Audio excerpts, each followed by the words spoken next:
एक स्कैम ऐसा भी हुआ था जिसमें देश की दो बड़ी पार्टीज एक दूसरे को सपोर्ट कर रही थी, और ये दोनों पार्टीज लैला मजनू की तरह एक दूसरे के हाथों में हाथ डाल के एक दूसरे को सपोर्ट कर रही थी, और ये अच्छा। स्कैम था फॉरेन फंडिंग का।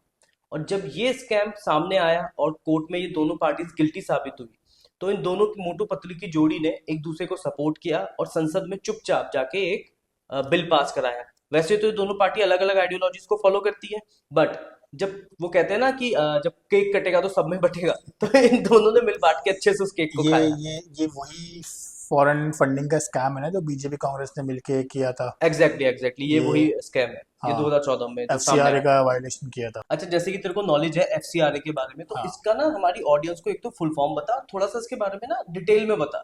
यार, एफसीआरए ना फॉरेन कंट्रीब्यूशन रेगुलेशन एक्ट है जो 1976 में आया था। हम्म। अब इसका मोटिव क्या था गवर्नमेंट ऑफ इंडिया का लाने का, कि जितनी भी फॉरेन फंडिंग हो रही है जो वॉलंटरी ऑर्गेनाइजेशन से या पॉलिटिकल पार्टीज हैं, इन पे एक स्ट्रिक्ट नॉर्म्स रखने का और कंट्रोल करने का कि जो फॉरेन फंडिंग आ रही है उसको किसी तरह कंट्रोल करे और रोक सके। ठीक है। 1976 में ये आने के बाद 84 में इन्होंने एक और अमेंडमेंट किया जिसमें इन्होंने नॉन गवर्नमेंट ऑर्गेनाइजेशंस को इंक्लूड कर लिया। ठीक है। अब इन्होंने ये इंस्ट्रक्शंस दिए एनजीओस को कि आपको मिनिस्ट्री ऑफ होम अफेयर्स के अंदर अपनी ऑर्गेनाइजेशन रजिस्टर करानी पड़ेगी, और इसका भी मोटिव यही था कि फॉरेन फंडिंग को रोक सके, और अगर आ भी रही है तो उस पर एक आई रख सके कि कैसे आ रही है और क्या सोर्स है। बेसिकली नजर रख सके। हाँ हाँ। ये इसका पहला अमेंडमेंट है जो 1984 में हुआ था। अब इसका जो दूसरा अमेंडमेंट आया वो 2010 में, जब उस टाइम कांग्रेस की गवर्नमेंट थी, जो इंडिया गवर्नमेंट ऑफ इंडिया थी हमारी। अब इन्होंने क्या कोशिश करी कि जो भी फंडिंग आ रही है as a in a form of donation, hmm. ठीक है, लाइक और एकोमोडेशन, ट्रैवल, ठीक है, इंडिविजुअल ऑर्गेनाइजेशन को या इंडिविजुअल को वो ना हो। इन्होंने पूरी कोशिश करी कि ये फॉरेन फंडिंग रुक जाए इस एक्ट को लाके, क्योंकि वो देश हित में नहीं था, और काफ़ी सारे स्ट्रिक्ट प्रोविजंस ऐड कर दिए। अगर मैं कुछ प्रोविजंस की बात करूँ, जो पहला प्रोविजन था इनका कि जो नॉन गवर्नमेंट ऑर्गेनाइजेशन है इनको रजिस्टर करना पड़ेगा खुद को, और अगर मिनिस्ट्री ऑफ होम अफेयर्स को फील हुआ कि ये एनजीओ पॉलिटिकल है और क्या कहते हैं न्यूट्रल नहीं है, हम्म। तो उसका रजिस्ट्रेशन स्ट्रेट अवे कैंसिल कर देंगे। ओके। ठीक है। और गवर्नमेंट ऑफ इंडिया, जो मिनिस्ट्री ऑफ होम अफेयर्स है, ये इन एनजीओस को एक सर्टिफिकेट इशू करेगी with the amendment act of 2010, जो 5 साल के लिए वैलिड रहेगा। हम्म। 5 साल बाद इनको फिर से रिन्यू करवाना पड़ेगा। और जो थर्ड था, अगर इन केस कोई ऐसा बंदा है जो अब एग्जिस्ट ही नहीं करता या उसकी डेथ हो गई है, तो जो भी उसकी एसेट डिमोलिज होगी वो एक और जो स्टेट गवर्नमेंट है उसके दी हुई इंस्ट्रक्शंस के अकॉर्डिंग होगी। अच्छा। हाँ। और अगर मैं एक दो प्रोविजंस की और बात करूं प्लीज। कि क्लियर इंस्ट्रक्शंस थी कि अगर आप फॉरेन फंडिंग ले रहे हो तो आपको उसके लिए एक अलग सेपरेट बैंक अकाउंट खुलवाना पड़ेगा। उसमें सिर्फ आप जो फॉरेन फंड का पैसा आया है वही डिपॉजिट कर सकते हो, उसके अलावा कहीं और का जो डोमेस्टिक कलेक्शन है आपका वो उसमें डिपॉजिट नहीं कर सकते। और स्ट्रेट अवे इन्होंने बैंक्स को इंस्ट्रक्शंस दिए कि अगर आपको पता लगता है कि ये फंड का सोर्स क्या है वो आप सीनियर अथॉरिटीज को बताओगे। तो ऐसे कुछ प्रोविजंस थे स्ट्रिक्ट जो 2010 के अमेंडमेंट एक्ट्स में लाए गए फॉरेन फंडिंग को रोकने के लिए। अच्छा विकास, ये और बता, जो 2014 में जो स्कैम हुआ है, तो ये कैसे हुआ था और ये पार्टी इससे बची कैसे? थोड़ा डिटेल में बता। हाँ यार, ये ऐसा हुआ था 2014 में जब अपनी बीजेपी एनडीए सरकार बनी हम्म। 2014 में। और उसी टाइम पे दिल्ली हाई कोर्ट का एक आ, आया था, क्या कहते हैं कि बीजेपी और कांग्रेस दोनों एफसीआरए एक्ट के वायलेशन में गिल्टी गिल्टी है। पाई गई है। हम्म। ठीक है।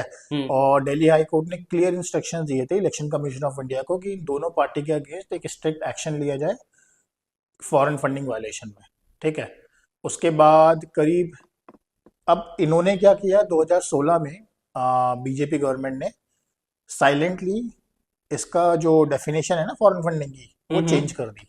इन्होंने क्या किया, इन्होंने अमेंडमेंट लाए 2016 में और उस एक्ट में ये ऐड कर दिया कि कोई भी फॉरेन एंटिटी किसी भी फर्म में अगर 50% से नीचे की शेयर होल्डिंग रखती है तो वो फॉरेन सोर्स है ही नहीं। अच्छा। हाँ, जिसकी वजह से इनको पूरी छूट मिल गई फॉरेन फंडिंग लेने की। ठीक है। अब इसमें एक और सबसे बड़ी बात है जो मतलब शॉकिंग है। दोनों पार्टीज 2010 से पहले से ही फॉरेन फंडिंग रिसीव कर रही थी, हम्म। 1976 से लेकर 2010 तक। 10 तक। और इन्होंने इस अमेंडमेंट ला के 2016 में इस पूरे इलीगल प्रोसेस को लीगल कर दिया। मतलब पहले जो भी आपने फॉरेन फंडिंग रिसीव करी है वो अब इलीगल नहीं है, वो लीगल है। जिसकी हम्म। वजह से जो दिल्ली हाई कोर्ट का फैसला आया था उसका कोई मतलब रह नहीं गया। इन्होंने बकायदा दिल्ली हाई कोर्ट का है, सुप्रीम कोर्ट का? दिल्ली हाई कोर्ट का, ठीक है। हाँ, दिल्ली हाई कोर्ट के फैसले को इन्होंने चैलेंज किया था सुप्रीम कोर्ट ऑफ इंडिया में। जिसमें प्रशांत भूषण प्रशांत भूषण इनके अगेंस्ट लड़ रहे अगेंस्ट थे, में, और हाँ। दिल्ली ये बीजेपी और कांग्रेस ने मिलके 12 बेस्ट लॉयर्स की एक टीम खड़ी कर दी थी जीतने के लिए। हम्म। और अब इस चीज पे देख लो यार, मतलब ये वही पार्टी है बीजेपी जिसने 86% ऑफ नोट डिमोनेटाइज किए थे पब्लिक अकाउंटेबिलिटी पे, हम्म। जीएसटी लाए थे पब्लिक अकाउंटेबिलिटी पे। जब खुद की अकाउंटेबिलिटी की बात आई तो इन्होंने एक्ट ही बदल दिया। बेसिकली खुद करो तो ठीक है, बट हाँ, सामने वाला करेगा तो वो हाँ। गलत है। मतलब खुद कर लेंगे लेकिन किसी और को नहीं करने और देंगे। एक और चीज शॉकिंग थी यार, मतलब इस जब इसमें इन्होंने एक्ट को अमेंड किया, इसमें हम्म। इन्होंने कोई डिबेट नहीं किया, हम्म। हम्म। कोई डिस्कशन नहीं किया। अच्छा, कांग्रेस ने डिबेट नहीं किया वो समझ में आता है हम्म। ना, कोई ऑब्जेक्शन नहीं उठाया। बट क्या किसी भी पार्टी ने, जो अदर पार्टीज हैं उनमें से? कांग्रेस को छोड़ के जो छोटी मोटी पॉलिटिकल पार्टीज थी उन्होंने इनके खिलाफ खड़े हुए थे।